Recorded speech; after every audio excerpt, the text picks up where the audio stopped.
নমস্কাৰ আপোনালোক সকলোকে পুনৰবাৰ স্বাগতম নাজমাই মজিদ বন্ধুসকল পলকতে চাওক আজি 9টা গুৰুত্বপূৰ্ণ খবৰ।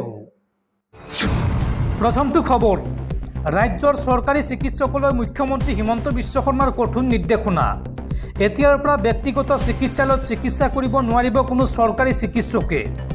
এই নিয়ম উলংঘা কৰিলেই লোৱা হ'ব বিহিত ব্যৱস্থা।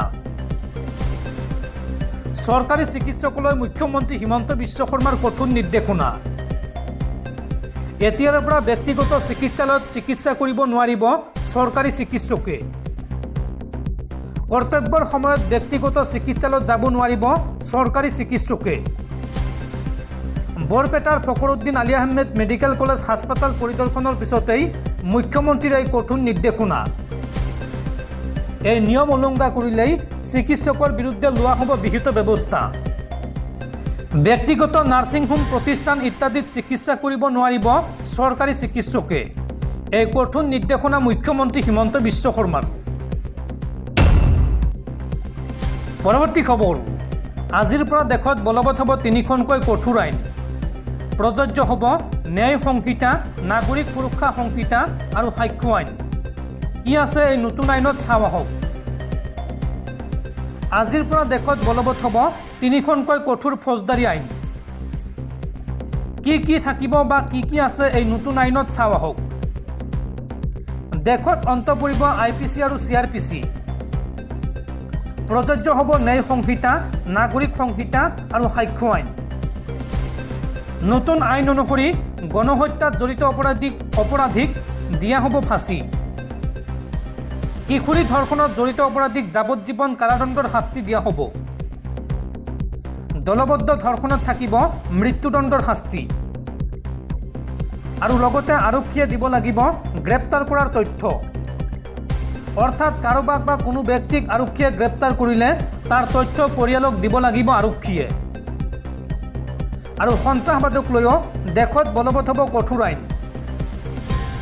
মানৱ অধিকাৰৰ নামত এতিয়াৰ পৰা সন্ত্ৰাসবাদীক দিব নোৱাৰিব নিৰাপত্তা। নতুন আইন মৰ্মে ৰাজদ্ৰোহৰ পৰিৱৰ্তে থাকিব দেশদ্ৰোহ আইন।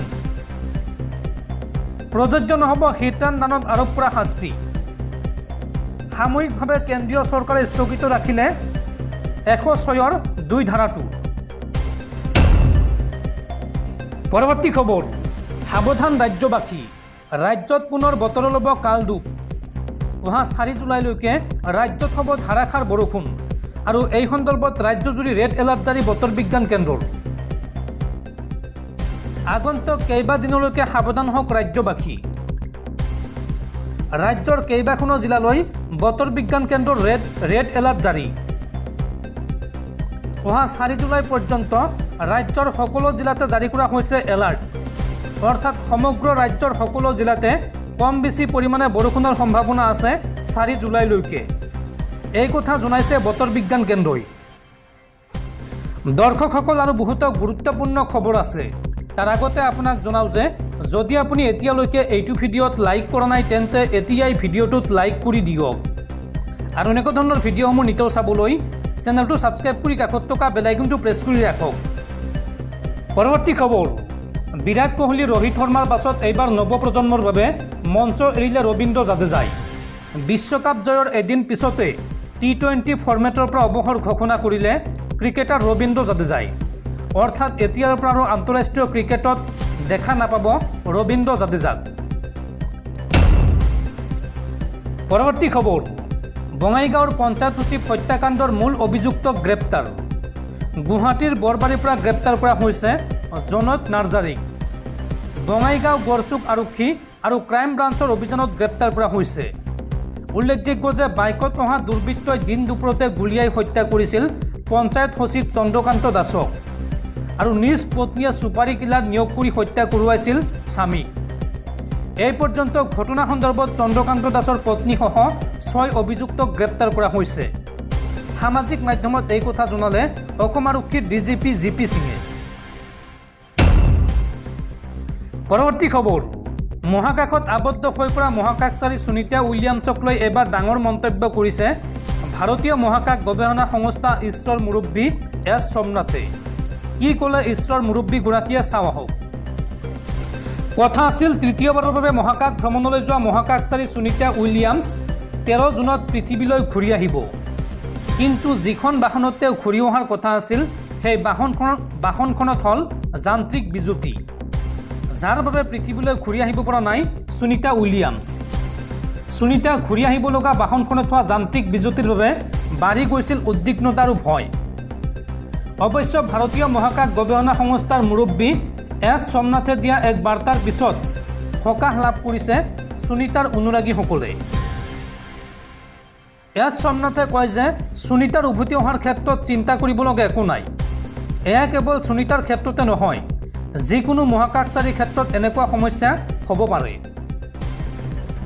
সোমনাথে জনোৱা মতে মহাকাশ সংস্থাই সুনিতাক সুকলমে ঘূৰাই অনাৰ সকলো ব্যৱস্থা গ্ৰহণ কৰিছে।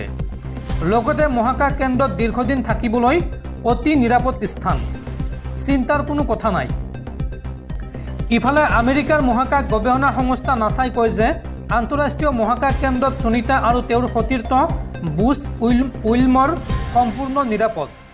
ইয়াত খাদ্যৰ পৰা আৰম্ভ কৰি দৈনন্দিন প্ৰয়োজনীয় সামগ্ৰীলৈকে সকলো আছে। এই ষ্টেচনটো এনেদৰে নিৰ্মাণ কৰা হৈছে যাতে মহাকাশচাৰীসকলে তাত দীৰ্ঘদিন থাকিব পাৰে, ফলত আতংকিত হ'বলগীয়া একো নাই। পৰৱৰ্তী খবৰ, T20 বিশ্বকাপ জয় কৰা ভাৰতীয় দলক 125 কোটি টকা আগবঢ়াব BCCIয়ে। সামাজিক মাধ্যমত আজিৰ দিনটোত এই কথা জনাইছে BCCIৰ অধ্যক্ষ জয় শ্বাহে। পৰৱৰ্তী খবৰ, কেদাৰনাথত ভয়ংকৰ ঘটনা। কেদাৰনাথ মন্দিৰৰ ঠিক পিছফালেৰে হঠাৎ বৈ আহিছে এটা বৰফৰ নদী আৰু এই ঘটনাক লৈ শংকিত ভক্তসকল। 2013 চনৰ 16 জুনৰ মেঘ বিস্ফোৰণৰ কথা আজিও সজীৱ। খহি পৰিছিল কেদাৰনাথসহ উত্তৰাখণ্ডৰ এটা বৃহৎ অংশ। 3800 মিটাৰ উচ্চতাত অৱস্থিত হিমবাহ খহি পৰিছিল। মন্দাকিনী নদীয়েদি বৈ আহিছিল সেই হিমবাহৰ গলা পানী। সেই বিপৰ্যয়ৰ 11 বছৰ সম্পূৰ্ণ হৈছে। দেওবাৰে আকৌ এবাৰ সেই বিপৰ্যয়ৰ পুনৰাবৃত্তি হ'ব পাৰে বুলি ভয় খাইছে এতিয়া বহু সংখ্যক ভক্তই। কাৰণ কেদাৰনাথ ধাম মন্দিৰৰ ঠিক পিছফালে নামি আহিছে হিমবাহ। পাহাৰৰ পৰা হঠাৎ ফাটি খহি পৰিছে হিমবাহ। সেই হিমবাহ গলিলেই আকৌ বান আহিব বুলি ভয় খাইছে এতিয়া প্ৰায় সংখ্যক ভক্তই। কেদাৰনাথৰ ওপৰত থকা গান্ধী সৰোবৰৰ ওপৰৰ পৰা বৈ আহিছে বৰফৰ নদী। অৱশ্য বৰ্তমানলৈকে কোনো দুৰ্ঘটনাৰ খবৰ অহা নাই, সম্পত্তিৰো কোনো ক্ষয়ক্ষতি হোৱা নাই। পুৱাৰ ভাগত হিমবাহ খহি অহা দেখি উশাহ চুটি হৈ আহিছিল বহু ভক্তৰ। পাহাৰৰ পৰা বৈ আহিছিল বৰফৰ নদী। কেদাৰনাথ মন্দিৰৰ ঠিক পিছফালেৰে সেই নদী বৈ আহিছে। মন্দিৰত থকা বহু ভক্তৰ কেমেৰাত বন্দী হৈছে সেই দৃশ্য। উত্তৰাখণ্ডৰ দুৰ্যোগ ব্যৱস্থাপনা বিভাগে জনোৱা অনুসৰি এই হিমবাহে কোনো সম্পত্তি বা প্ৰাণৰ ক্ষতি এই পৰ্যন্ত কৰা নাই। উল্লেখযোগ্য যে বিগত 8 জুনতো একে স্থানতে হিমবাহ ভাঙি পৰিছিল। বিগত বৰ্ষৰ মে' আৰু জুন মাহত গ্লেছিয়াৰ এলেকাত 5 বাৰকৈ তুষাৰ খহিছিল। 2022 ছেপ্টেম্বৰ আৰু অক্টোবৰ মাহতো এই অঞ্চলত হিমবাহ খহি পৰিছিল। আৰু বৰ্তমান উত্তৰাখণ্ডত অব্যাহত আছে চাৰধাম যাত্ৰা। বৰ্ষাৰ মাজতে কেদাৰনাথ দৰ্শনৰ বাবে বিপুল সংখ্যক মানুহে ভিৰ কৰিছে উত্তৰাখণ্ডত। 10 মে'ৰ পৰা অব্যাহত আছে এই যাত্ৰা আৰু বৰ্তমান পৰ্যন্ত 10 লাখতকৈও বেছি ভক্তৰ সমাগম ঘটিছে এই অঞ্চলত।